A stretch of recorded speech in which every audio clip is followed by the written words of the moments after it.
when we hear voices standing out in the back room, and we go outside, nothing. Dark, can't see anything, get a flashlight, don't see nothing. I called her on the phone, when I was out on the road. Hey, hold on a minute, somebody's in the bathroom, and she said, the secretary of the Columbus Club, I'm the only one in the house. Because her kids would be over her lawn this time or something. Or the weird things like that would happen all the time. And we walked one night, about a block away from the house, and we just walked the house, and we just saw shadows moving inside the house. And you see the lights next to our neighbor, shining through the windows, and you see shadows going back and forth across the house. And it was like, needless to say, we didn't stay there very long. We ended up moving to another house. You know, let me tell you something. There are haunted houses. I really haven't said this before, but there are haunted houses here in Pahrump Valley. In fact, there are references to them on the World Wide Web.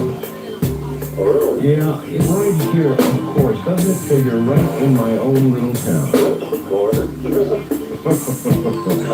Why not? Keep that happen everywhere else, so it might as well be here in my own hometown. And here you are, my final caller, with off bottle in Pahrump.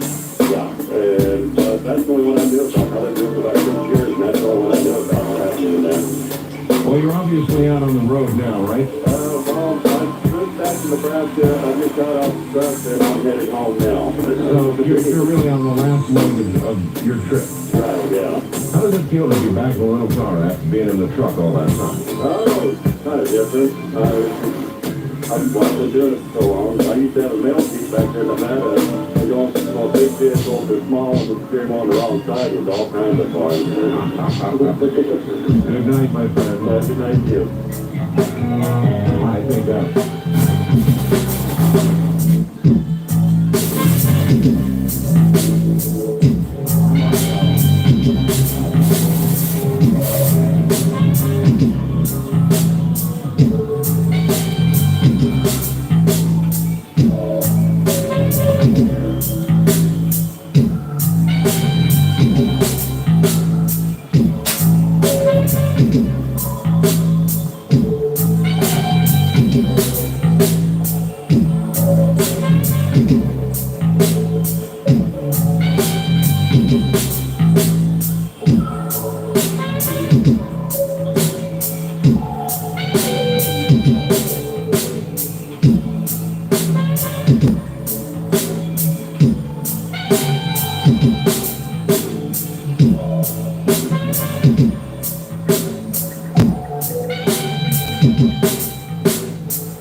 that weird, sir. Never. Chuck Yeager had a lot of things to do at the time, but interviewing people who had donned cheerleading uniforms and basic training while getting fondled by them around their little noses. East of the Rockies, you're on the air. Hello. No. Yes. Oh, hey, a little slow on the trigger here. I'm not a Canadian, so. It's the Air Force night tonight. I'm retired Air Force. Are you? I was stationed at F.E. Warren Air Force Base the last few months I was in. And since I went retired on active duty, they gave me a position babysitting in the dormitories. The buildings at F.E. Warren are extremely old. They're from after the Civil War. And I worked very late at night. That really is old. Yeah. Quite a nice place. But as I was sitting there, must have been about 3 in the morning, I had a Buffalo soldier report in. And A Buffalo soldier. yeah, full regalia, buckskins, the hat, the pistols, just terrified me. You mean just came right up to you? He came in my office and Cold warm, not wispy or anything like a ghost, but just solid human? No, he was solid to me, and then he left. He just disappeared. Vaporized, I guess would be the best word for it. In front of your eyes. In front of my eyes. About 5 minutes after, everybody in the dormitory knew I'd seen him. It scared me. Well, there are two types after an experience like that. One is, like you, can't keep your mouth shut, gonna have to tell everybody in sight just to feel better about it. And the other is, I'm never telling anybody about this. I'm gonna go have a little nap, and I'm gonna see. Well, I lived across the field from Blackjack's old house, Blackjack Pershing. Yes. And there were reports of lights and stuff in that building, his old house. And I never believed anything until that soldier reported to me. Well, here's something that I've thought an awful lot about, and that is about battlefields. I too was in the Air Force, pylon here, and during Vietnam, and a lot of people died, and you know there are a lot of ghosts on battlefields, and I've been if a ghost is really a human soul still here on Earth, then there would be in my mind zero righteousness in the world and a very unfair God to take any soldier who had died in defense of his country and keep his soul trapped on Earth. Yes, How ultimately unfair would that be? that would be a terrible afterlife. Yeah, exactly right. Thank you very much. Terrible indeed. So, why then are battlefields littered with ghosts? What sort of God would allow that to occur? And the only answer you can really hope for here is that indeed it is not the soul, but some other component of what's left of you when your body is gone. West of the Rockies, you're on the air. Hello. Hi, Art. This is Anita from Harrisburg, Oregon. Hi there. Hi. I have a kind of a freaky story to tell that happened to me. Actually, we've had several things happen to us in this house. And anyway, my husband and I just watched a movie. It was the Amityville Horror. And we're getting ready for bed and went and got in. And I started getting this really icky feeling like something evil was in the room with me. Yes. And my husband had gone to sleep, and we had our 1-year-old son in the same room, and he started fussing and wouldn't settle down, and I was starting to doze off. Every time I doze off, I'd jump awake, like something kept bothering me, or, and I had this real evil feeling. And about 3 o'clock in the morning, I had dozed off, and I jumped awake again because it felt like something had taken a finger and run across my feet at the end of the bed, and I heard a hiss. It was a hiss. And you don't have cats? No, we didn't have any cats. Hisses are really bad. Yeah, but I had the light on all night. I was laying there on my back, so I could see all around the sides of me, and anyway, I was so scared. I didn't know what to do, so I said a quick prayer, and that feeling went away.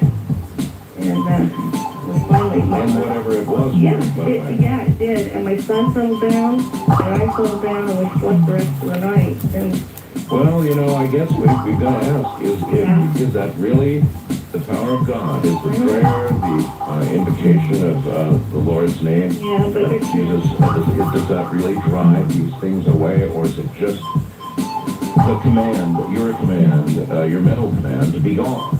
Yeah. But before that, my husband had seen a big figure in our doorway of the bedroom. He just saw the form of it. And this was like probably a couple months before my experience. And then it went away. And then a couple nights later, he woke up and it was right in his face. And he goes, "What do you want?" And it says, "I want you." And he just lay there, he was just frozen. And then I woke up too, and he was just drenched in sweat. My God, you mean you both saw him? You both saw him, or when you woke, you saw him drenched in sweat, huh? Yeah, he was all freaked out. And that's interesting because I've never heard of anybody coming back from "I want you." yeah, well, when we moved into this house, we had to clean it out, and upstairs there were stacks and stacks of witchcraft books, and we kind of think that has something to do with it. Do you know anything about the former tenants? Not really, just that, they weren't very clean. We had to clean up the whole house. And they obviously had a big interest in witchcraft. Oh yeah, big interest, and even my kids, when they were little, they slept up in that room where we cleaned the books out of. And my oldest son said he would see, well, he described them as white ladies dancing in the closet. And he said that they made kind of a growling sound. Growling? Yeah. Yeah, so we've had a lot of weird stuff happen here, but... That's another thing that would be really upsetting to me, would be a female growling. Yeah, yeah, and my older daughter had seen him too at the same time. So I knew that they, and they were totally serious. That's even more serious. When you have like two people, two witnesses, two family members who see the same thing at the same time, does that really happen? Time to move out. Well, actually, we had a house fire, and it burned the whole upstairs. You're kidding me. Did it really?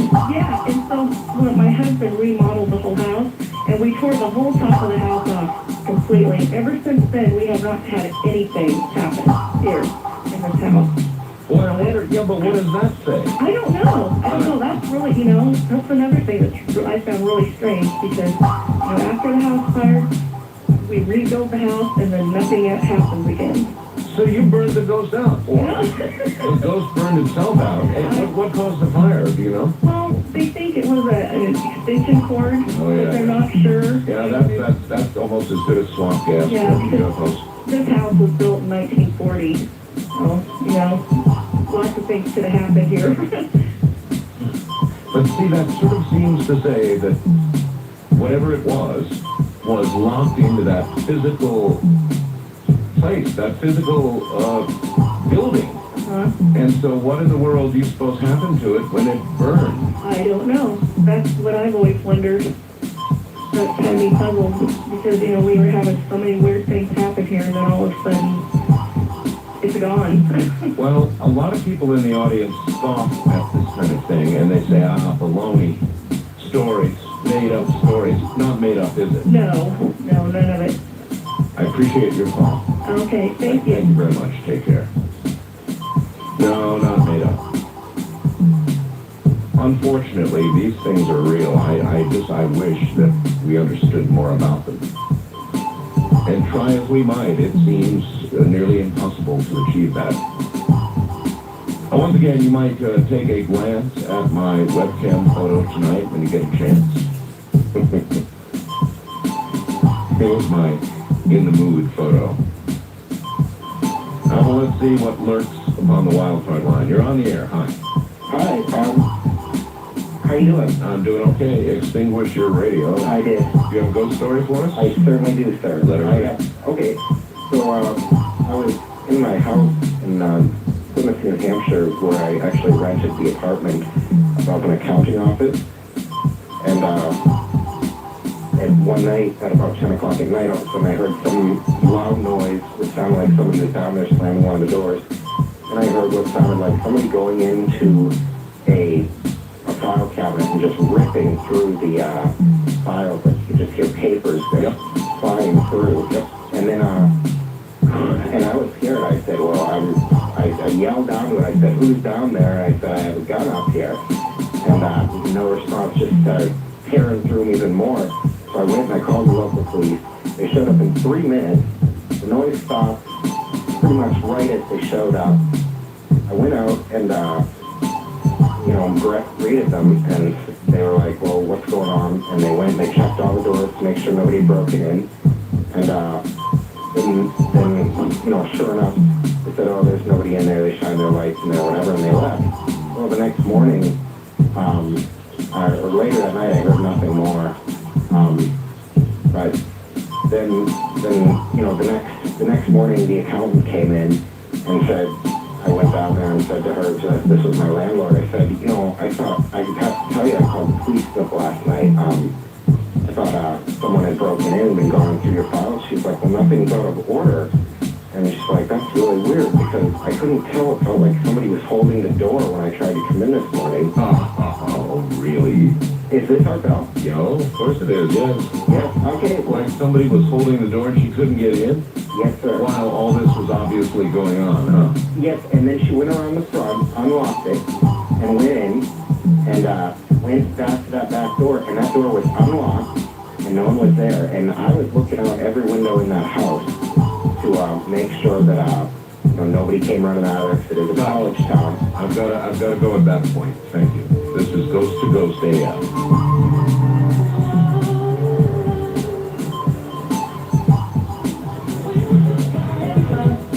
Good morning, everybody. I'm Art Bell, and tonight we're telling only ghost stories. That's all we're doing.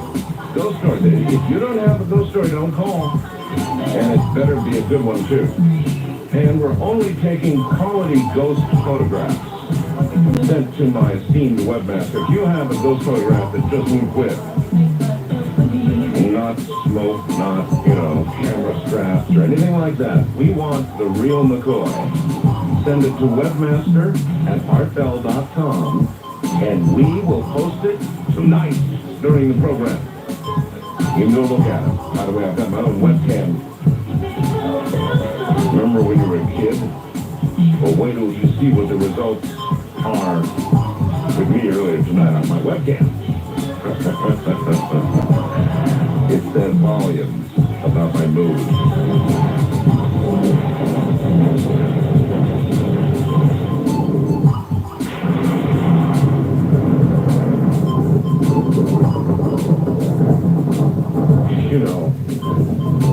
I look at my own webcam picture and it scares me.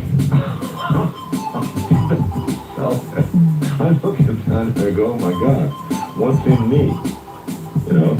Maybe that's a good question. What's in me? You take a look at that. Do I have my evil side? Terrible. Absolutely terrible. What's to the Rockies? You're on the air. Hello. Hello there. Hi. Glad to have you back, Art. Thank you. My name is Andrew. I'm in Castro Valley, California. Oh, yes. Listen, I have a story that took place in 1980. I was a sophomore in high school. I don't know if you know where the town of Auburn, California is. I do indeed. Oh, yes. Well, I went to high school in Auburn there. The high school was previously a university that my father attended. Just about a half a mile away, there was the Auburn Courthouse. Very famous building, huge, and it had been abandoned for at least 40 years. Right after the war, they stopped using it and moved the courthouses to a more modern building. And I was an aspiring filmmaker in those days in high school, and so I managed to get permission from the county clerk to go in and do an amateur film in there. I got the keys and I went into the place with 2 or 3 friends of mine. This was going to be what? Just some historical film? No, this was just going to be kind of a little romp, kind of a fantasy little thing. I didn't quite have it worked out. We were kind of winging it as far as the film goes. Yeah. But it was just an interesting background once I got in there. I had no idea what I was in for. As far as the story goes, and the architecture too was pretty amazing. We got inside the place, If you can imagine, just a huge box, basically, made of stone, 3 stories high, and then on top of that was a giant rotund, much like a Capitol building rotund. Oh, yes. And on top of that was a little miniature rotund where you could get up kind of a crow's nest. No, I can picture it. I've seen the buildings. Okay. Well, we got in there, and the whole downstairs was all marble. I think it had been redone in the 20s in kind of Art Deco style. And there was dust and cobwebs everywhere. And we started setting up our equipment and looking around, and mostly we were using the film as an excuse to goof off, because it was just such a tremendously interesting playground. And to have the keys to this place, I felt like I was getting away with something. But we started hearing banging noises coming from the upper floors. And we hadn't been up there yet, so we didn't know if anyone was in the building or not. Mm-hmm. And so we went up and checked it out. 2 of us did, and we had our girlfriends there. They stayed downstairs. They didn't want to go up, and there was no one there. So we came back down. We looked in all the courtrooms, and believe me, the courtrooms were lavish. You know, dark varnished wood. Oh, even modern courtrooms are that way, and all through the South they stay that way. I mean, they're really old, as you point out, heavy wood, carved wood. You really have the feeling of old, sure. Oh yeah, it was beautiful. And in the downstairs there were safes. There were these enormous safes with brass and steel and iron, and they were just open, several of them. And so we filmed some footage down there, and this banging continued. And so then we, after having found out that no one was in the building, the banging persisted, and we started really getting nervous. And yet at the same time, we were intrigued. We wanted to see something almost, you know. We wanted to go up and have some experience, I guess, at that age. And so we kind of sneaked up there and looked around, and there was, again, no one there, nothing there. The electricity was on, so we could work the lights. And we came back downstairs, and I noticed that all my papers, my scripts in my little folder, was not on the bench where I left it. And I was looking around for it. Maybe I left it over where the safes are or somewhere else. So I searched for it, couldn't find it, and then went back upstairs carrying all the equipment with us. And I noticed that of all things, my camera strap was gone. Someone had actually taken the camera strap, unsnapped it off the camera, the movie camera, and it was missing. Yeah. So we carried everything up into this gigantic courtroom, and lo and behold, on top of the bench, on top of the judge's table, the desk, there was my book and the camera strap neatly folded across it. And you know, there was only 4 of us. The girls were really reluctant to come upstairs at all, and so there was me and my friend. And I would have noticed if either of us had been carrying the book or the camera strap. And I went back down and asked the girls, you know, how did the camera strap get off of the camera? And they said, oh, we don't know. We've just been sitting here the whole time. They were down there, you know, having sodas and eating food or whatever. And so I'm like, okay. So we went back upstairs, and we had turned off all the lights because we wanted to see if we could do filming in the dark, you know, with the present light coming in through the windows. Only the young and stupid. Well, you know. I mean, after all this, you're turning off the lights. All right, go ahead. Okay, so we go back upstairs, and the light in the one courtroom is on. Now, I didn't think anything of it because, who knows, my friend could have gone back up there and turned it on, whatever. Sure. So we're in the courtroom, the light is on, I'm filming a little footage, and then the banging happens again. So all of us go downstairs, and the girls want to leave. They don't want any part of it now. They're scared because we've already told them there's no one here. Proving again, girls are smarter than boys. It's pretty much true. And but you know, adventure kicks in, and so we really wanted to know what was happening. What you call adventure is actually stupidity and youthful testosterone running out of control. Anyway, so fine, you go. Well, the girls decided to go, and it was, the lunch hour that we had, and that was pretty much over. So, being studious individuals, they went back to school, and we stayed there, of course. And on the downstairs floor, there were cells, holding cells. Made of. That's right, there would be cells, wouldn't there, in an old courthouse? Well, there sure were, and a couple of them had doors at both ends. There were like long, narrow cells with a door at one end, iron bar grates, and a door at the other end. Gotcha. Well, we went inside one of these cells, made sure that it couldn't lock, there was no lock on it, and the other end was wide open. We walked in, the door behind us slammed shut. For no apparent reason. And so our instant reaction was to run like the Dickens and go out the other end before it slammed shut. I mean, we were terrified at that point. And so you made a dash for the other We side. made a dash for the other side. We got out and entered into a different part of the courthouse, circled back around to where we started, and it was open, as if it had never happened. So let me guess, you went back in. Well, no, we didn't go back into the cell. At this point, it had become like a game. We were just waiting to see what the next thing was that was going to happen. And we couldn't let it go. I mean, we weren't seeing anything. We weren't hearing voices or anything. We were just convinced that somebody's playing with us. Yeah, well, these kind of games in the movies end up with dismembered bodies. Anyway, anything else? Well, there was one final punctuation that made us all never go back. And that happened right outside the building in broad daylight, probably 2 o'clock in the afternoon. Up on top of the building, there were 4 statues. And they were the typical statue of justice, holding the scales and the sword. Gotcha. Except they weren't blindfolded, they just had their eyes closed. Right. 4 women on the cardinal points of the compass. Gotcha. On top. We were approaching the building, just the 2 of us, my friend Aaron and myself. We looked up, we were just about to go in the front door, I had the keys in my hand, we looked up at the statue, and her eyes were open. And then they closed. And they closed while you watched? They closed while we watched. And we looked at each other, and we literally did a double take. We looked back up at the statue because we both recognized that we both had seen it. Yep. And we looked back up, and our eyes were shut. And that was it. We turned around and went right back to school. The first smart move you made. That's some story, all right. Thank you very much. Okay. Here. When you look up at a statue, and the eye opens, and then closes, it's really time to go. I bought the whole thing, and the only thing that could have caused me to reject that entire story would be if they'd have, climbed up to investigate the statue or gone in the house.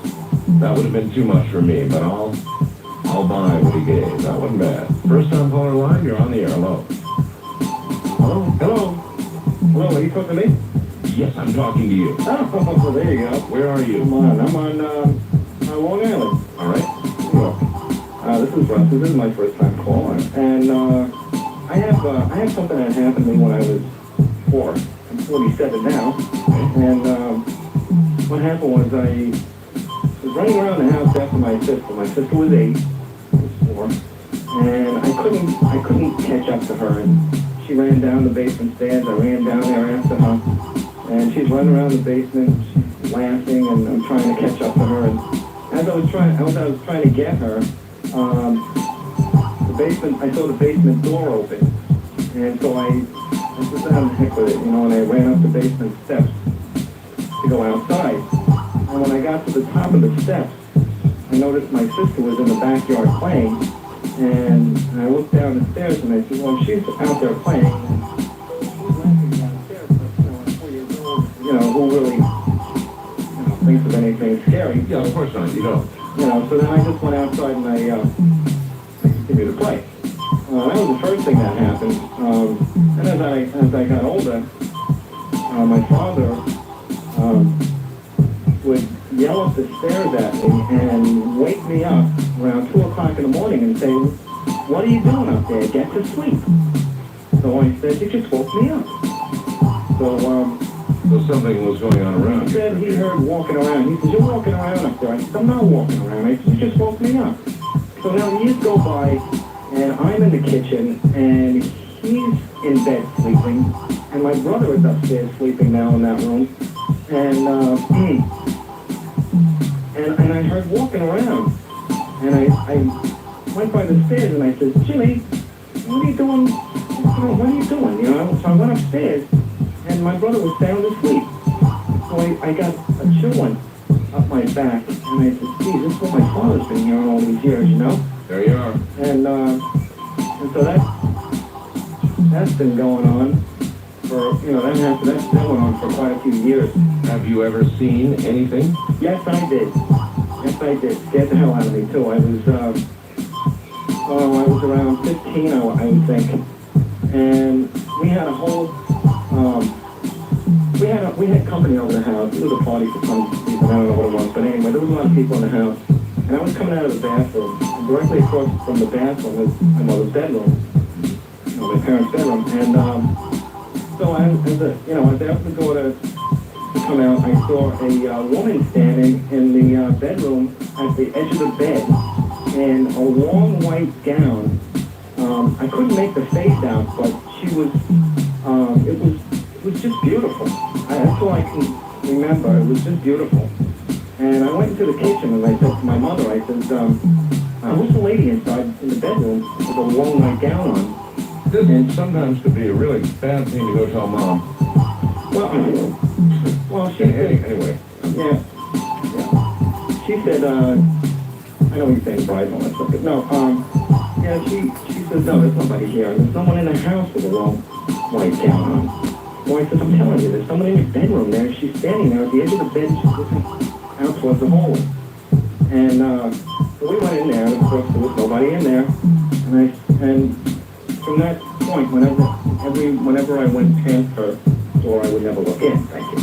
But you know, because I did not want to see that woman again. Then there was one time where I came home from work pretty late, and I walked in the house, and it was dark, and I said, Ma, I said, you home? Because I had the TV on in the den, and she always kept the lights out. She kept the den lights on and with the TV on. So she goes, I'm home. I said, okay. I walked inside, and I walked in the den, and there was no damn TV on, and there was nobody home. So I flew out the door. I mean, I got these chills that went crazy. I just like shot out that door. Then I was sleeping, and I woke up. We don't have a lot of time now, so. Okay. All right. I was sleeping in my room, and the whole light was on. This is when I was just a kid, and I looked over towards the doorway, and there were two dark figures standing out my doorway. I don't know what they were, but they had these, they were shadows, and they had hats on, and they were about, I would say, about 3 feet tall. Well, we know what they are. And We know what they are. yeah, well, I'm going to tell you something, Art. They were standing outside my door, and then I couldn't believe what I was seeing. I said, I'm fully awake here. I was rubbing my eyes, and what the heck is that? And I looked over again, and now they were in the door. They were about a foot inside the door. So I just laid down straight. I could not believe what I was seeing. I just wouldn't, I just would not believe that there was something in the room. And with that, something grabbed my feet, and I shot up through the covers, and I went for the light, and I put it on, and there was nothing in the room. Yeah, physically grabbing your feet. Something grabs my... Now that would scare the hell out of you. I agree with you. Thank you very much. Bad enough to see things, hear things, walking about, and then see things. But the line is drawn at the grabbing of the feet. If something physically yanks on you, that means it's strong enough to have manifested itself physically in this world, and if it wants you, it's going to have you. East of the Rockies, you're on the air. Hello, Art? Yes. Hi. I'm Andy from Indiana. I'm private in the U.S. military Army. Oh. And my sister had a story quite like the females before. But, I had just a little bit to add to that myself because I had one of the experiences somewhat in the same time. But we were young, living in an Army base out in Fort Meade, Maryland. And my sister was up all night frequently, and she was always scared, and she was always running to the bathroom, and we just thought she was having bad dreams. Well, what the young lady had described earlier was exactly what my sister was talking to us about, and still continues to talk to us to this day. Something was literally scratching at her feet and grabbing at her feet, and she would run into the bathroom, shut the door, and just cry her eyes out.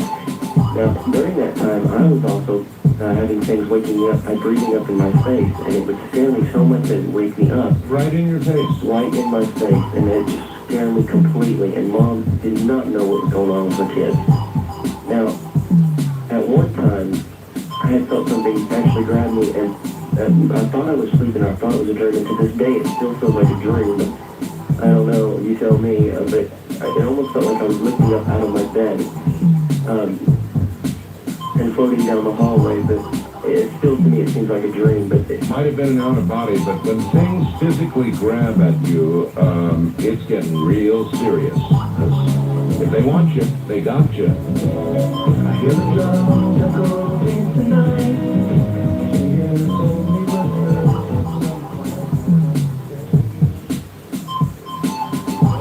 To Ghost AM, actually. Only ghost stories all night long, and they're all from you. And they better be good ones. Ghost photographs to be directed to webmaster@artbell.com. Travis in Belfair, Washington asks, Art, have you ever considered doing a show in a haunted house for an episode of Ghost to Ghost? I never dreamed you know, I might, and I might not. I don't know. If I did it, I would want to go to a real haunted house, and there really are haunted houses. But then I have to ask myself, it would be in the middle of the night, like now, and would I really actually want to do a show from there? And the real, actual answer might be no.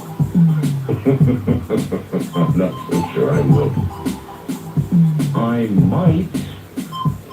I know one thing for damn sure, I wouldn't do it alone. So my wife, at the very least, would have to come along. I think I heard, I don't think so, from the other room or something even worse. So would I do it alone? No, I wouldn't.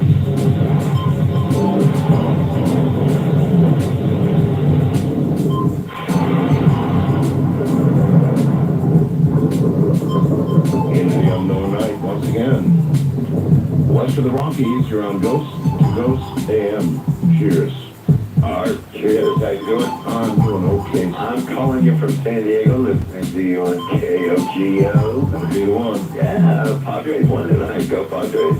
But yeah, I'm JD, and I talked to you one time before, I think. I'm the guy I'm really into the summer and time thing too, trying to bring it to stage. But before you get to the ghost story, You got it.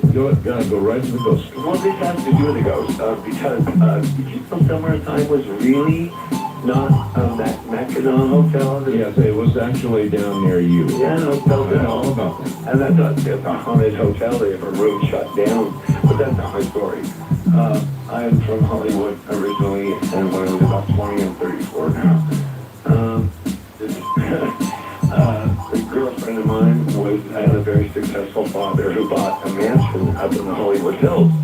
And it had been empty for about, I don't know, 8 to 10 years or so, whatever. And the first night he bought it, he was very excited. He told his daughter, and we went to go check it out. And it had a pool. And I'm a swimmer guy, from Hollywood. Anyway, it was a really creepy pool because all the plants and everything. But it was nighttime, and I took a dive in, and I'm a great swimmer. It was a hot summer night. It was in August. Young and stupid and in Hollywood. Yeah, I was. And it did work. But, so I dive in, and when I was under the water, I just had this panic feeling that something was wrong. And I got up and I got right out of the pool, and I said, something's weird about that pool. So I passed the gentleman whose house it was moved in, and he went away. He's got pools in daughter, so I was not allowed at the house for. Anyway, he was in London for 2 weeks supposedly, so I went over. Good time to see Doc. Yeah, so I went over and I brought my Ouija board, which I've been messing around with I don't know. So we Ouija there, and we got a hold of, and I've been familiar with it. She wasn't that familiar, and she was being pushed, but it was these two little boys called Seth and Steve. You mean that we're giving you messages on the Ouija board? Yeah, for real. Now, let me guess. The Ouija board probably said, "Come on, if the water is great." No, that was Art Bell on East and West of the Rockies. No, they were 4 years old and 7. And the 4-year-old absolutely despised me. He didn't even know how to spell. He knew how to say like a few curse words. I got you. But anyway, moving on. This 4-year-old, I mean, really despised. He had my hair was standing up on my arms. I was like, I don't like this. Weird. So there were these two boys, and the older one, who was 7 years old, explained that when somebody lived there about 12 years ago, they were not supposed to be hanging out there, but there was a very high wall on the other side of the pool. And they went, and the little 4-year-old fell, and the 7-year-old jumped in to save him, and the 4-year-old dragged him under. They both drowned. So they told us this on the Ouija board. So the next day, the girl's sister came over to the house to hang out by the pool, and we were all out by the pool. She wasn't going to tell her dad either. And she said, "Hey, Amy, did you know that you little boys drowned in this pool?" And that's why it stood vacant for so long. And we looked at each other. We didn't tell her. So then here, I've never broken a bone in my body ever once, and I still haven't to this day. But Dad, all of a sudden, the next day, comes home from his, London trip. 13 days early, it's like he went there and turned around. And he shows up and found me there, and we were up in his master bedroom. Just, it was not pretty. Anyway, threw me out, but I was going out, and I ran out the back, and I was like in underwear and a t-shirt, and I was, oh no, the Ouija board, and she's like, the Ouija board, it was under the bed, so I ran back up, and I got the Ouija board, and as I was running out, something tripped me. I mean, there was nothing there. I was running down but I broke my foot, and I've never broken anything, but I know that little brat, that little 4-year-old, had tripped me. I mean, it was a panic situation. No, this is really real. Yeah, well, it's ghost night, so, hey, let's see every night. You're the best. All right, Thank you. All right, you have a good one. Take care. That would be terrifying in one, wouldn't it? Really, really terrifying to be caught like that. Whether it was a ghost or daddy, both were no doubt life-threatening situations. First time caller line, you're on the air. Hello. Hello. Hi. Hello. Okay. Just wanted to say here, I currently live in a house that has a couple of things in it since we've lived here. Now? You live there now? Yeah, currently. Yeah, but it's always been here. House is about 20 years old. So it was built new. We moved in new. Nothing's ever happened, but something's always here. What do you mean? What kind of something? I guess it has to be spirits of some kind, because like we've seen things moving in the house. Everybody who's here, we've always seen something. What do you mean moving? Whether it's objects. Moving in what way? Like physically moving an object and playing games with it. Like, Now, do you mean like sort of moving across a table? Do you mean something in the air? What do you mean? yeah. Well, I've seen it myself move. I felt it like when I actually wake me up at nighttime. Rather unusual. Like I've seen it move objects. In what way? Well, like just from side to side or up or down, and then it'll just drop it. Uh-huh. It's actually taken objects and then they disappeared and then they'll reappear like a few weeks later. You know, that sounds a lot like a poltergeist. Lovely. Well, you know what else it's done? One time with my brother, this was before he moved out, my older brother, he's reading a book, and all of a sudden he calls me upstairs, and he's like, Matt, he's like, something happened. And I'm like, well, what do you mean? I smelled this awful smell, and it started burning his hair. What? Like, seriously, went in the room, and you know that disgusting smell when hair's been burned? I certainly do. Yeah, well, that was the smell in the room, and I'm saying, well, what are you talking about? He goes, well, I was reading my book, and all of a sudden my hair started catching on fire. So Oh, that's a strong clue. that's a strong clue to move out. You bet. Yeah, and so it's always, it's something Now, every day. could you see anything? Was his hair singed? Oh, yeah, right at the top of it. Not a lot of it, but it's definitely enough to smell it. But, I mean, that's just one thing. There's every night when I go to bed, it particularly likes picking on me and it likes picking on my mom every single night. And how can you handle that? I mean, how can you possibly handle that? How can you not move?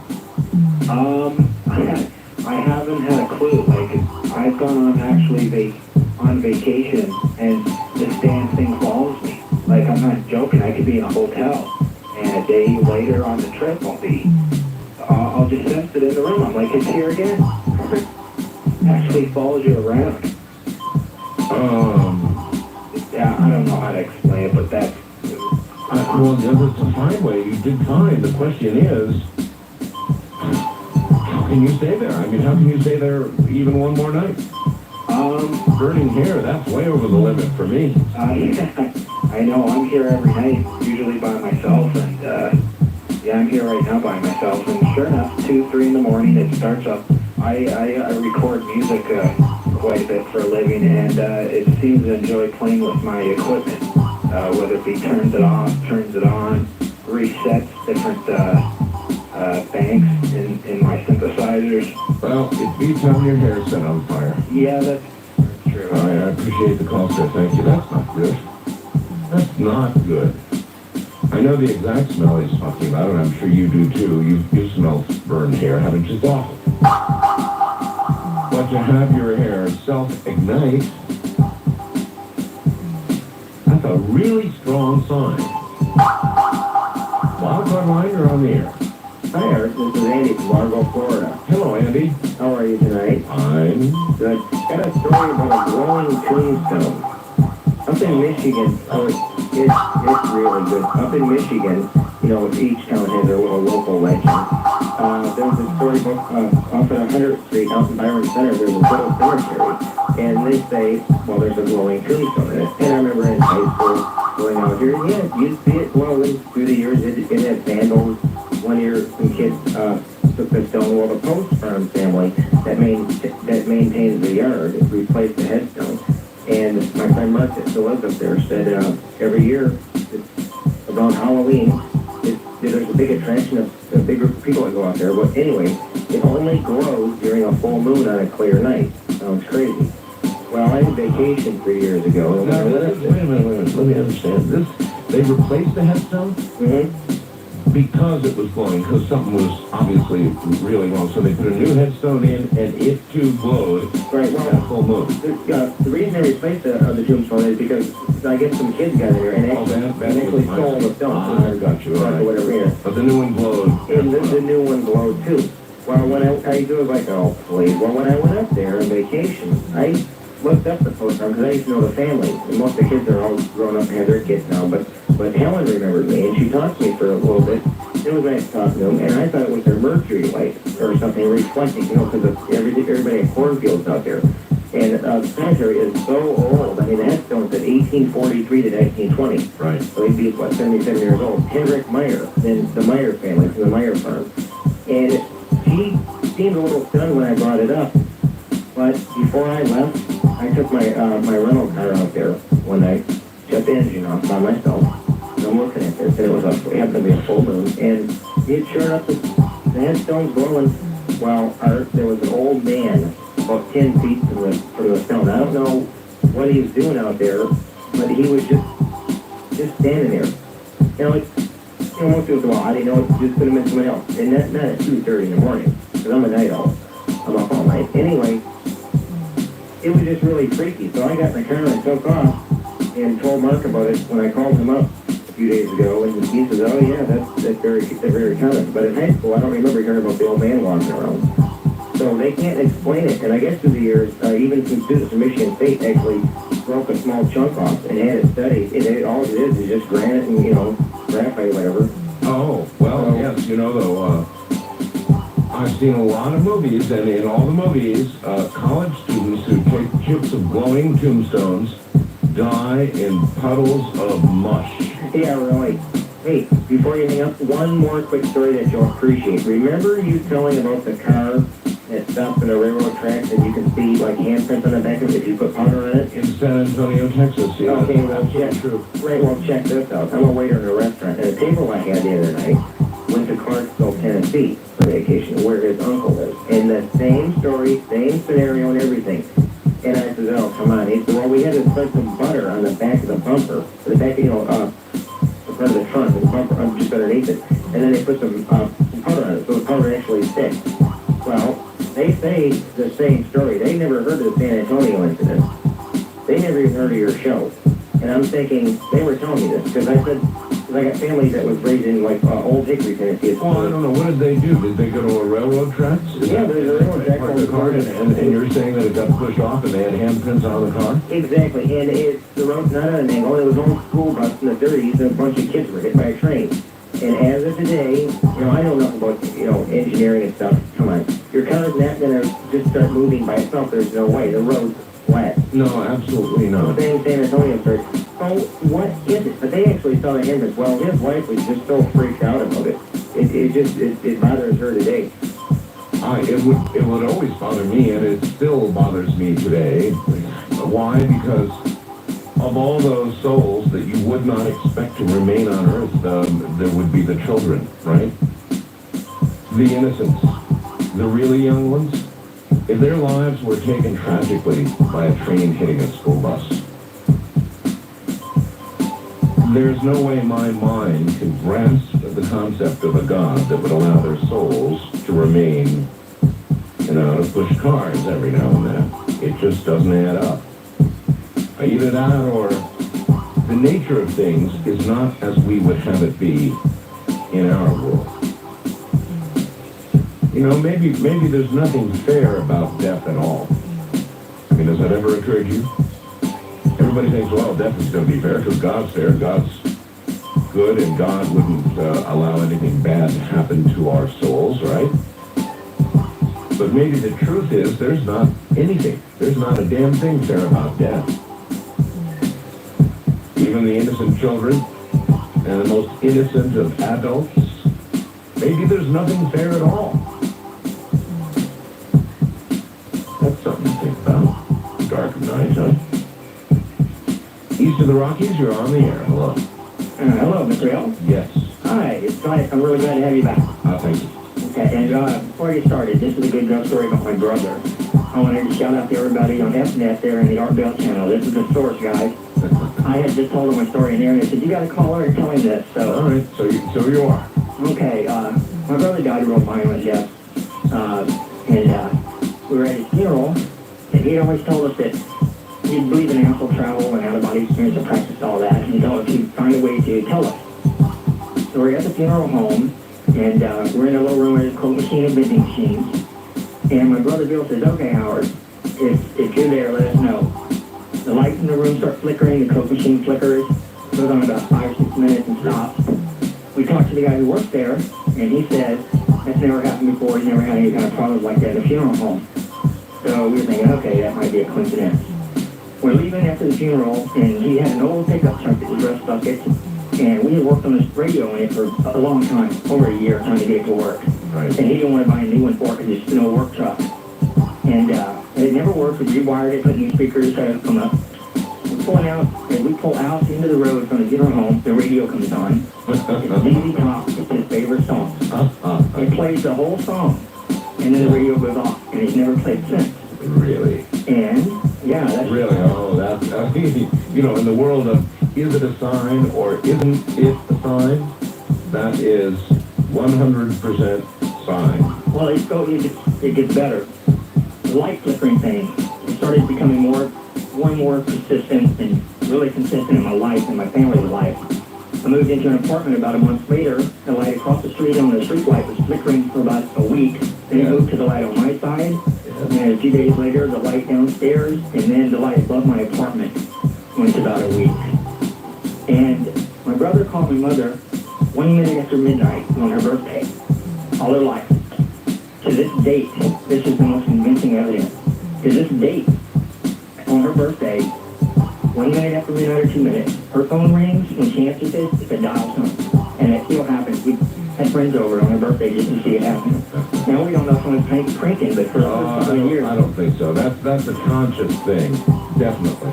But the light thing, it's to the point where my wife believes it now because we can be at the mall and it'll happen. And she'll go to work. She says it doesn't happen when I'm not around you. So God, Listen, I gotta go. Okay, all right, thank you. Thank you very much. Good night.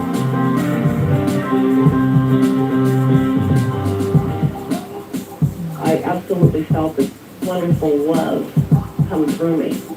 And we walked down the gate, it was probably about 4:30 maybe 5 o'clock in the evening. And we walked into the yard and I'm still feeling all of these, and my husband goes to take a picture and I thought, oh, maybe they'll show up. So I asked St. Michael to allow them to show up and to show up in this particular photograph. And the odd thing is, they did, but I didn't tell my husband. We got the film back about a year later. Why wouldn't you tell me? I don't share stuff like that often because, you know, I'm kind of like that a little bit. Even with your husband? No. You know, but I did later because when we got the film back, we forgot to develop it. Yes. And I forgot all about it. So when we got the film back, there's this giant light glowing around me. And I had 2 St. Michael's medallions, one in each hand because I was going to give them as gifts to people, and I put one in each pocket. And my hands look like they're on fire. And this giant form is radiating above me, and you can see his face. Now, I have a friend who's a graphic artist, and she went looking for faces. And I said, I'm not going to tell you where the faces are, you tell me. So she went looking for faces, and she does like layouts for magazines. She's an editor. So she's got a very detailed eye. And she found another face, which is directly above the cross and the steeple of the mission of Santa Barbara, which looks like a little bit like, you know, the picture that you have on your web of Jesus with the Vatican. It looks a little bit like that. Yes. And it was really overwhelming. And then I went and I showed this picture to a friend, and she said, I never believed you about your goat until I went and visited a friend who went to Santa Barbara, and I walked to that graveyard, so I just had to get out of there. I was panicking. Well, you know, there's another aspect, thank you, of all this that bothers me. And that is graveyards. Again, I'm going to say this, and I don't know how you all want to be disposed of when your time on earth is gone. But graveyards don't sound too good to me. I mean, in terms of where I think I would like to go when my time comes. I'm leaning toward the ash idea. This graveyard thing, I don't know. Don't want to think that there's any consciousness left, and if there is, that it's stuck anywhere near a graveyard, because that wouldn't be a good place to spend a lot of after time. So, we're going to have our, by the way, our electronic voice phenomena people on again soon. They record voices in graveyards. So you see what I mean? Think about your own final disposal. Do you really, really want to be down 6 for at least part of the day? East of the Rockies, you're on the air, hon. Hello? Hello. Hello? Yes, sir. Yes. Great. Hello, Art. Where are you? I'm in Oklahoma. Oklahoma City. Oklahoma City. Yeah, all right. Okay, I have this one for you. I was, this road that I'm referring to, that these 2 incidents happened on the same road in the same year. What incidents? Okay, one is on a school night back in high school, there was, I had a stepmother that I had to, pay mileage on her car, to use her car to go somewhere. So that's what I was doing. On a school night, I went to a friend's house supposedly to study. And I went over and I picked up two girls. One was named Sue, and one was named Alexis. I hope they're listening tonight.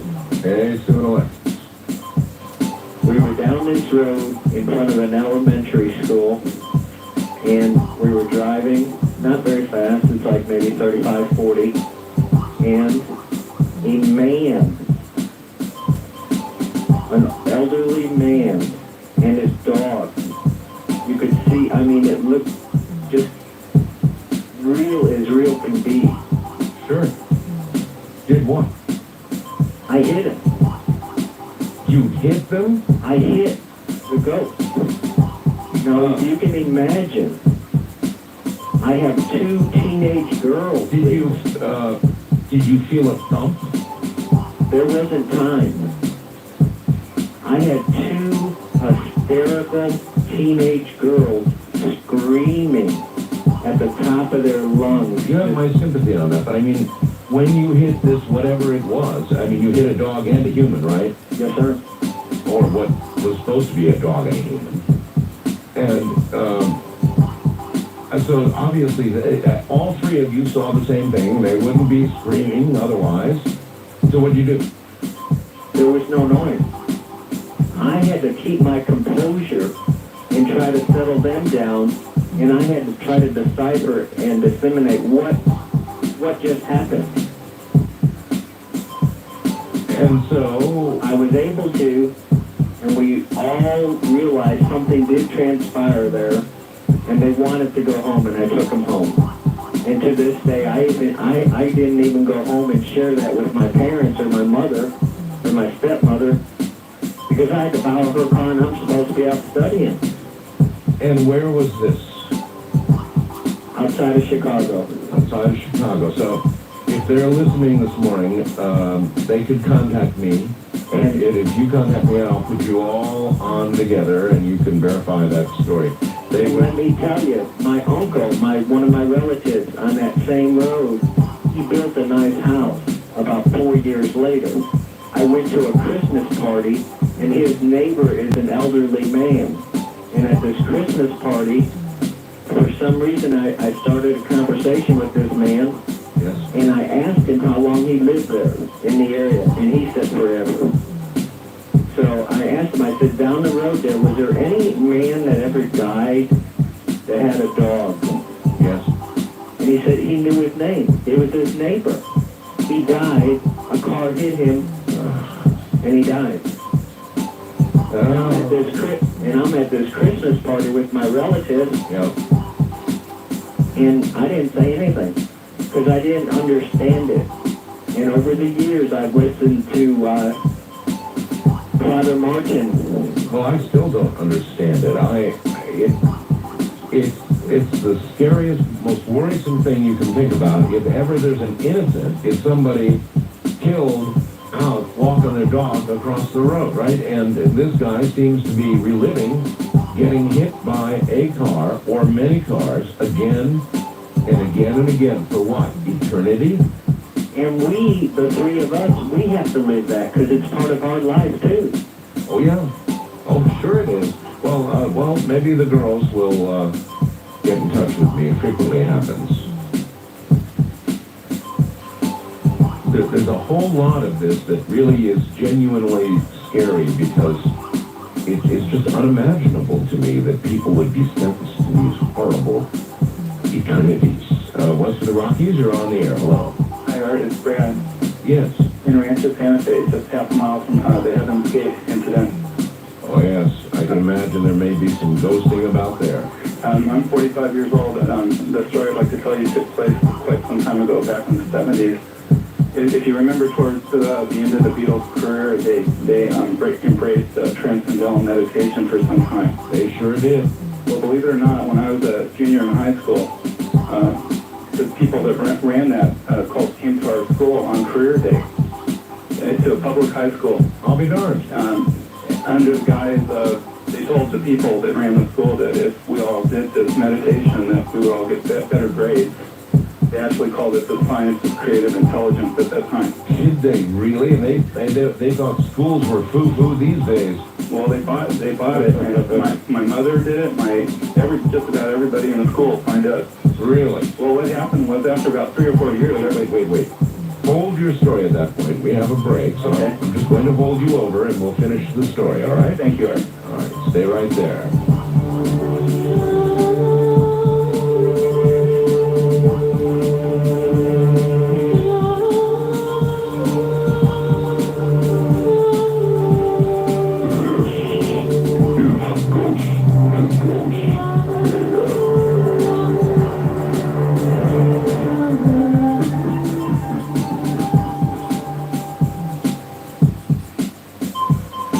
Happened with my wife. We were in bed, messing around, and we're both kind of guarded people, but guarded as in, we don't let a lot of things out. I pay attention to a lot of things, and I trust my senses. Well, in bed, we were lost in thought, or whatever you want to call it. I got this feeling come over me as if something was in the room with me. I never felt this feeling before, but like I said, I trust my senses, and I knew something immediately was wrong. That'll take away the moment. Well, it did take away a moment, and suddenly I got a vision in my head that I've never had before. And it was frightening. What I saw was, imagine seeing a pit of hell with brimstone and fire and people in agony, and that flashed through my head. I don't know how long it took, but it flashed in my head. I stood up in bed, kind of bolt upright, and I got really cold all of a sudden. This was in the summer. People in agony. Yes, people in agony, screaming, writhing in pain. Many people in agony. Yes, it was just, like I said, it was just a brief flash in my mind. Kind of like, listen very carefully.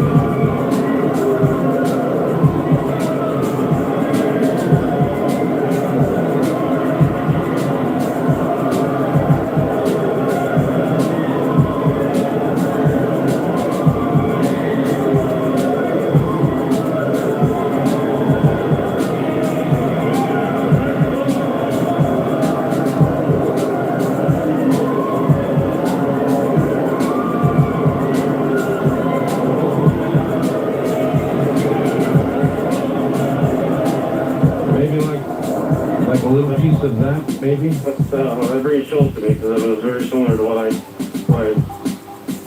saw and heard and felt. Anyway, I kind of turned to my left and I saw something flash on the corner of my eye, and that really frightened me. And I turned to the right and kind of swung my feet out of bed, and I saw a figure move from our bathroom into the doorway. And I turned, immediately looked at the doorway and saw a figure move. Well, that frightened me. I jumped out of bed.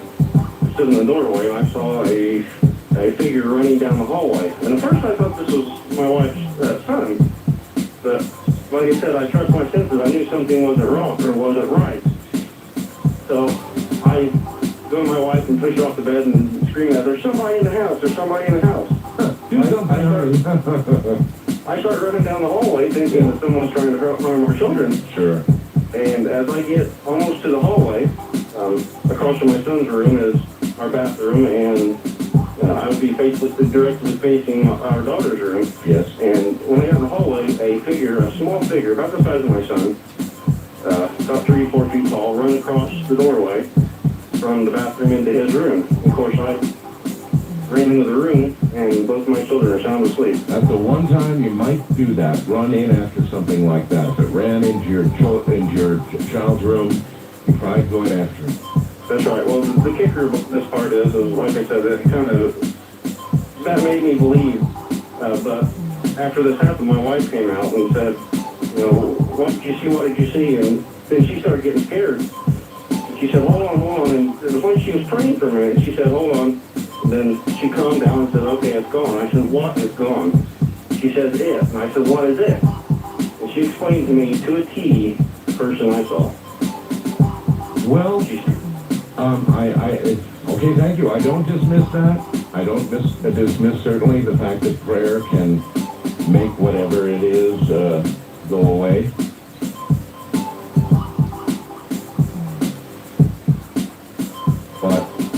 don't know that that means that, you know, we always, I think we think that that means it's erased. You know, whatever it was is now erased, as far as we're concerned, because it's gone. May not mean that at all. That thing is still somewhere. I mean, you didn't erase it, did you? Well, some of you would think so. Or release it would maybe that'd be the word you'd use, release it. All you know is it's gone, right? You don't know gone to where, you know gone. Nevertheless, a tactic, if it works, it works. Wildcard Line, you're on the air. Yes, good morning, Art. Good morning. Yes, I am calling from Lorain, Ohio, which Yes. is about 30 miles west of Cleveland, and I'm listening to WTAM. Yes, sir. Yes, I'm calling from a haunted house as we speak. Let me start by saying that this has been going on ever since I've been about 5 years old. We have quite a large family, 4 children, and my mom is raising us. Sounds like you're on a cell phone. Yes, I am, but can you hear me clearly? Oh, I hear you, yes. Okay, well, let me start by saying, first of all, that I have seen things, clouds, formations, shadows. People have heard voices calling their names. Friends have been slapped in the face in the middle of the night while they were sleeping over. In your house. Yes. As a matter of fact, Art, I listened to your last Ghost to Ghost, and we were trying to get a hold of the psychic from WTAM that could tell us. Oh, yes, the one Yes. who was consulting the gentleman there, the sports reporter, I believe, who was living in a haunted house, yes. Yes. Because me and my brother would like to do a documentary on my house. We are the only owners. My grandfather had built it from his hand, and it took him many years. Friends have seen faces. Friends have seen people. My sister's seen shadows. Do you realize, though, how dangerous it is if in this house that you're in right now, there are things able to physically manifest to the point where they can slap a face, you are in significant danger. Well, my mother has called a parapsychologist out in Cleveland State University, and the parapsychologist has told her that by the symptoms that we have named, that he believes it's some kind of child that likes to play games. And he told us, whatever you do, please do not tell him to go away, or whatever it may be, tell him to go to the light. Because if you tell him to go away, he will just go to another household. Have you ever heard of it? I was just, I was sort of laying that out in a way a minute ago. You might call out a name or a religious icon or the name Jesus and get something to go, but that doesn't mean that it's gone. It just means it's gone from where you are. Well, yes. I mean, these things have been going on for years. Lights flicker. Like I said, we have tried calling. Do you know how many documentary producers have been found in pools of blood? Really? Do you know how many? Do you know how many? No, I have no idea. Yeah, me either, but probably quite a few. So what I'm saying is, careful. Be really careful. Oh, trust me, Art, we will be. Like I said, I am trying currently to get a hold of the psychic from WTAM because we would like to just try to bring the spirits of peace. I mean, like I said, I mean, you're right. If this thing can do the things that I've named, then, you know, what danger can lurk? I mean, like I said, we're the first owners of this house, and I don't see, you know, I just don't understand this, and it's quite frightening at times. I'll be sleeping in the middle of the night, and I will feel something sit on my bed. Oh, really? I have a dog and a cat. My cat notices. Of course, your cat knows it's there. Sir, I'm sorry we're out of time, but you best get there. I wouldn't stay in the house like that? He says, no way. Especially not sitting on bed with me.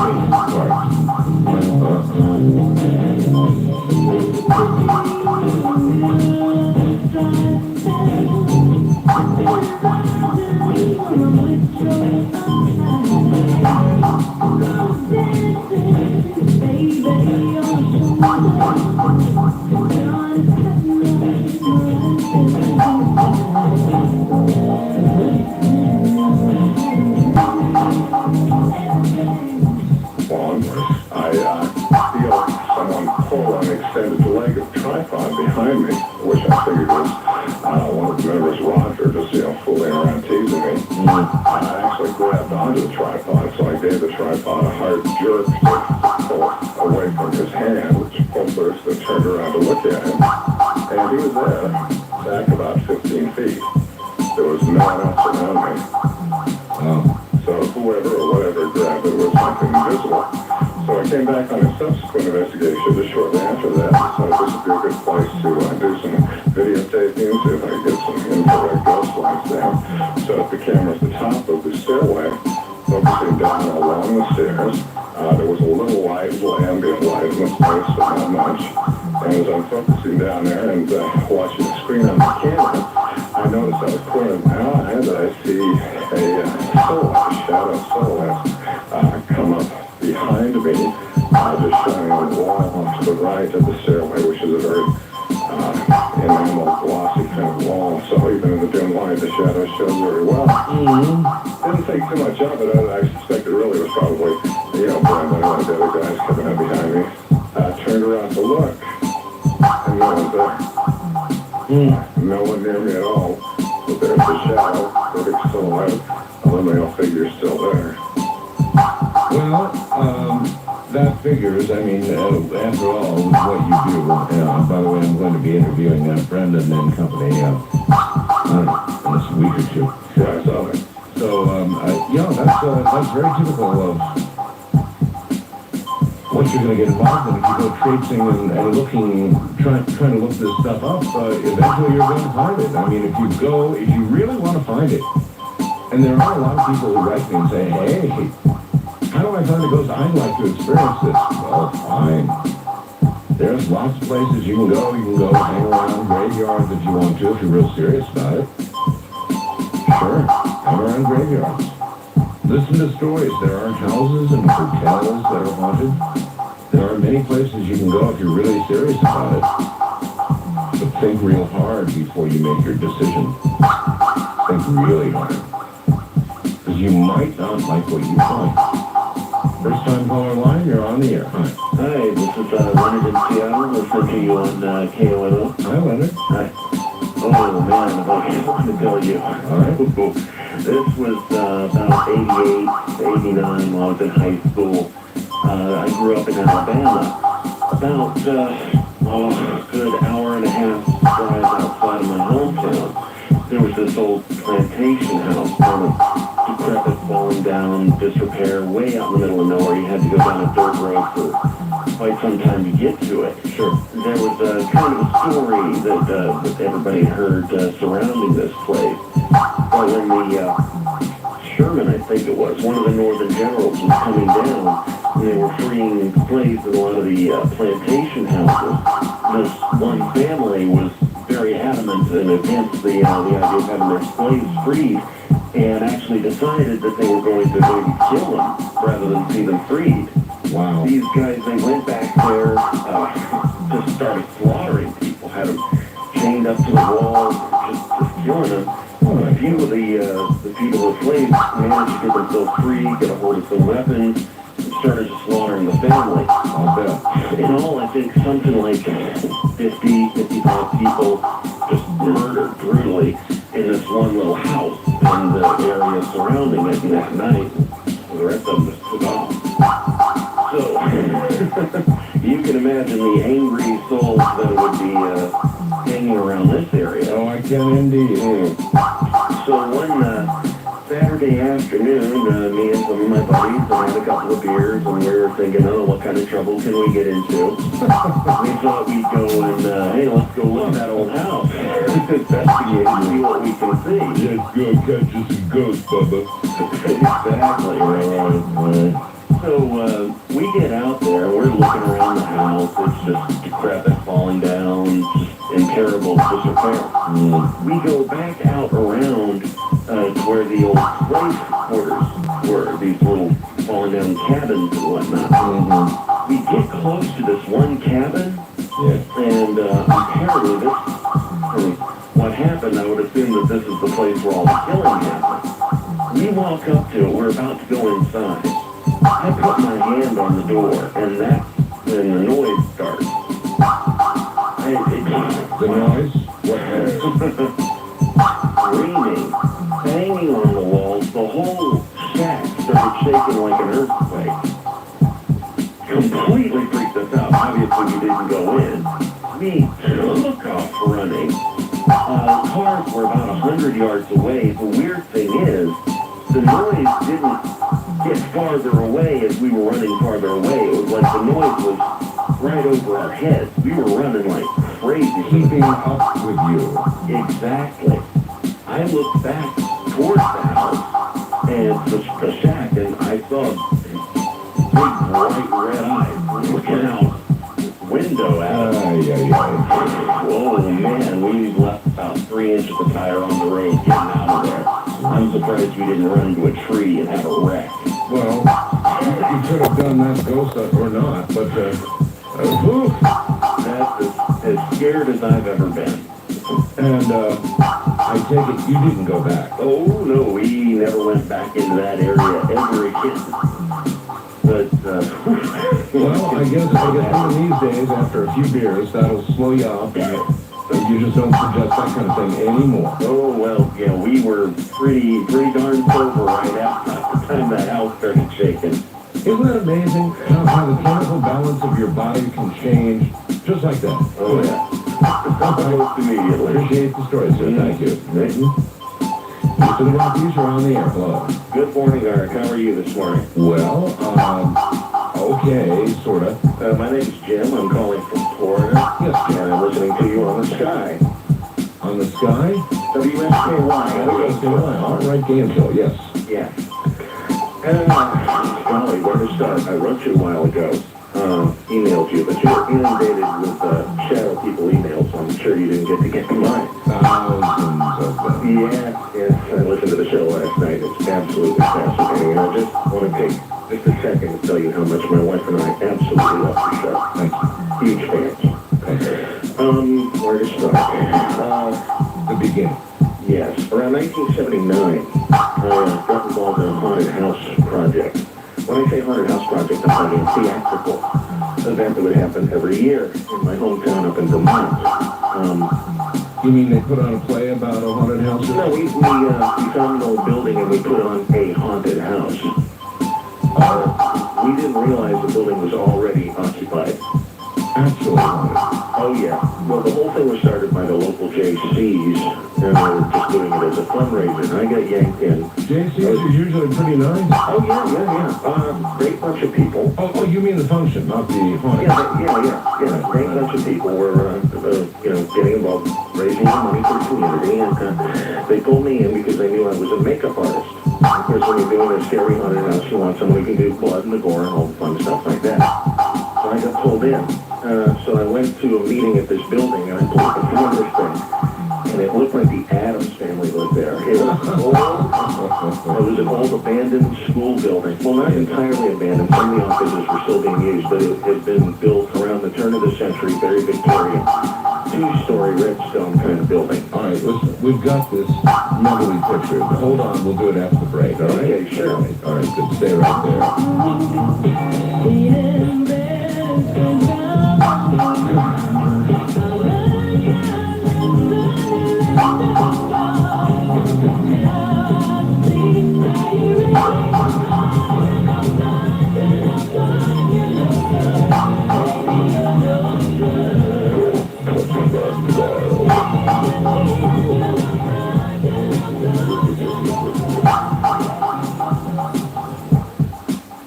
very much. Listen. When you think about it, what better place for hauntings to occur than the yearly haunted house in town?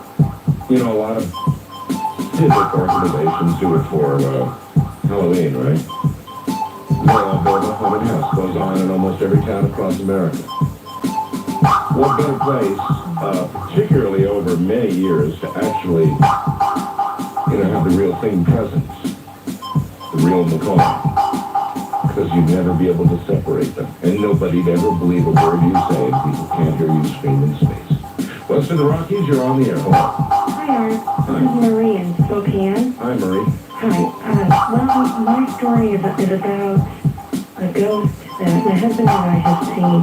Both of you? We've both seen it.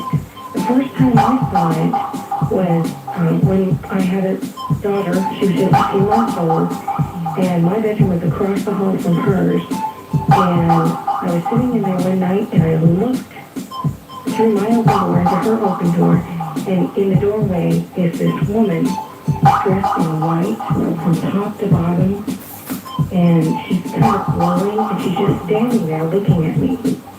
And I kind of looked away and looked back, and she was gone. And I'd seen her a few times after that, and I didn't know what it was. But one night I was talking to my husband, and I kind of hesitantly said that I'd seen this. And he says, oh yeah, I've seen her too. And it was just really odd, and we started calling her the White Woman.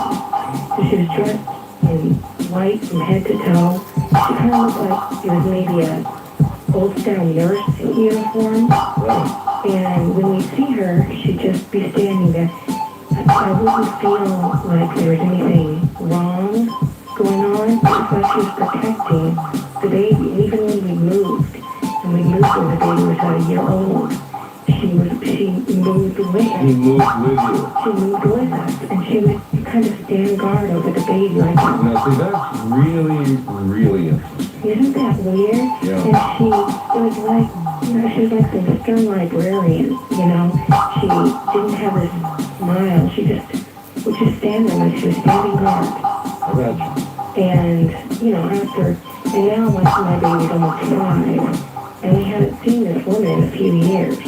But this is my youngest daughter. The same daughter, she used to look around and watch things. Kind of like you're saying you have that picture on the web of the baby sitting on a swing. Did you see that? I haven't seen it yet. I was going to look when You understand though what I'm saying. That baby is obviously, you can see it in the baby's soul. It's seeing what we're seeing on film. Yeah, it's really freaky. We had similar type things with our daughter. I never really looked through pictures of her. Well, then it's obvious what she was seeing, isn't it? She was seeing something, and when she was about 2, we'd watched the movie Fairy Tale. We had an older daughter, and we watched it, and she saw the fairies. And after she saw that movie, when she'd look up and look around and watch things moving around, she'd say, fairies, fairies. And she'd point at the fairies. And she was sure she could see fairies. And we'd just say, oh, neat. And she just kind of, it's just very unusual. She's still very, very You do yourself a favor and you go look at that photograph. I will. On page number 2 of the ghost photos, all right? Alrighty. Thank you. Take care. Yes, indeed. There's no mistake about what that child is seeing. Children's expressions are easy to read, and that one's really easy to read, and it's really easy to see that child sees what the camera has captured. First on caller line, you're on the air. Hello. Hi. Where are you? Right now, I'm in holidays in Western Canada. Okay. I'm skiing in Banff. But I'm a twin. My parents died when we were very young. We were raised by our grandfather. We both were in Vietnam, and my brother was killed. Or that was our understanding. When I was, I came home, and about 2 years later, my grandfather died. He and I were living alone in his house. The night that he died, I'm sitting on the end of my bed, sort of contemplating life, doing a little bit of search for myself, and I feel someone sit down next to me and put his arm around my shoulder, and it's my grandfather, and he says, Daniel's alive. Daniel's alive. And Daniel's my brother. I've got you, yes. And I froze. I didn't know what to think, and I sort of, the next day I had convinced myself that, I'm convincing myself that this was happening, and I tried to blow it off. That night, I was sitting in my grandfather's den on the couch, and I get a feeling, and I look where I was just eating by myself. I look over the door. My grandfather's there, and he says, Daniel's alive, and he's trapped. And you gotta go get him. He's trapped. He's trapped. And so, this was not too far, not too long after I'd come home, and I did make some trips back, and I was assuming that I thought he was a POW somewhere. That's what it sounded like, yeah. Yeah, and so I made a couple trips. I didn't really tell people what I was doing because I didn't want to get locked up. So anyway, we don't have a lot of time, so what happened? Okay, so then about a year and a half later, I'm down there again, and I've decided that this isn't happening. And you mean you're back in Vietnam? yes, and that morning, the phone rings in my room. I pick it up. It's my grandfather on the phone, and he says he's here. He's alive. He's reached his turn time. He was in a Greek Orthodox mission hospital. He was alive.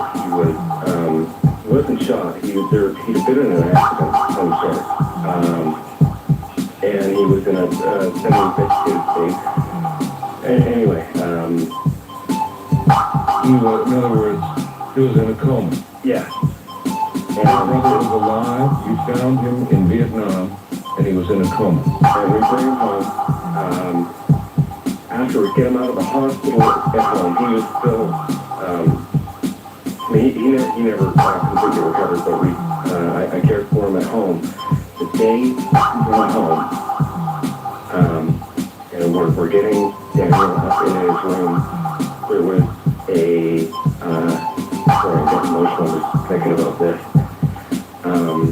There was a mount that Daniel's made, my grandfather, when we were in grade 6 or something. And it was sitting on Daniel's nightstand, and it was full of hot grape Kool-Aid. And the significance of that was that Daniel and I would drink hot. We loved it. And we used to pretend that we were drinking coffee like... yeah, I know exactly what you're talking about. So, and, a couple of years later, well, 5 years ago, Daniel died. And I was going to start a house. I had listed it for sale, and anyway, I got a call from the realtor lady. She was a basket case. I only got a few seconds. Okay, and she went around the house. She couldn't open a single door in the house. They were all sealed shut. And she said that my brother had told her that the house wasn't for sale. Well, I'll just let that one stand right where it is. But the clear implication is that somebody on the other side, if it's urgent enough, important enough, can come through in any way it must, telephone, electronically, or in person. So I guess it is possible if it's really urgent.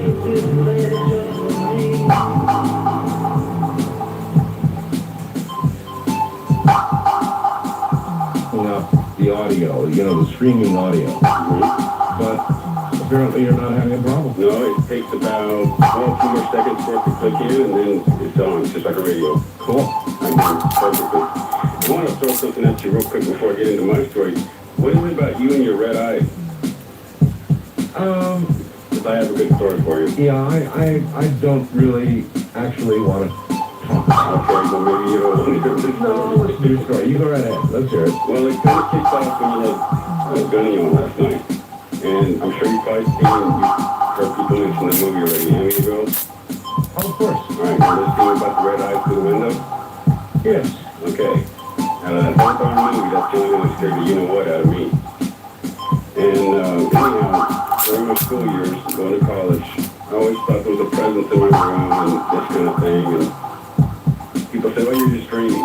Okay. Well, why is it when I wake up, it's always right at 3:15 in the morning? Just like in the movie. And I thought, nah, it's no big deal. Well, this went on and on, and like every other night, I'd always wake up right on the dot, and I had one of those illuminated clocks, 3:15 in the morning. Yeah. Okay, several years later, while I'm married, well, I had the red eyes show up. And I was about to say, waking up at 3:15 or a given time every day is not all that unusual. A lot of people do that. right. But not the red eyes. Well, How did they show up? well, in this case, and I mentioned Gunny because, I mean, not to go backwards here, but yeah, picture 17 and 18, I've seen those big time. But anyhow, he was mentioning how sometimes things will come to you in a dream state, or at least you're real relaxed or whatnot. But I was laying in my bed, and all of a sudden it's like, wham, I'm being chased. In bed? I'm in a tunnel with slimy walls. Oh, all right, so you're suddenly out of your body. Right, and all I see is these red eyes coming at me.